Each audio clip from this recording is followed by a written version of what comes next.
స్వస్తి శ్రీ చాంద్రమాన విశ్వావసునామ సంవత్సర పాల్గొన శుద్ధ పౌర్ణమి అనగా 3/3/2026 మంగళవారం.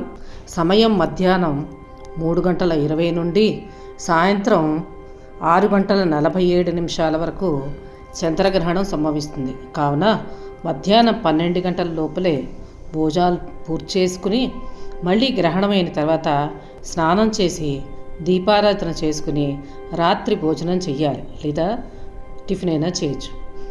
ఈ గ్రహణం పుబ్బా నక్షత్రం సింహరాశిలో సంభవిస్తోంది. మరియు ఈ గ్రహణ ప్రభావం కర్కాటక, కుంభ, మీనరాశుల వారికి కూడా చెడు ఫలితాన్ని కలుగచేస్తోంది. కావున ఈ రాశుల వారు దానాలు ఇవ్వాల్సి ఉంటుంది. దాన సామాగ్రి వచ్చేసి బియ్యం, ఉలవలు, రాగి పాత్ర, ఆవు నెయ్యి, వెండి చంద్రబింబము, సర్పబింబము, తెలుపు వస్త్రము, దక్షిణ తాంబూలాలు సహితంగా ఒక మంచి బ్రాహ్మణునికి దానమిచ్చి స్నానం చేసి విధి విధానాల్ని పాటించుకోవాలి.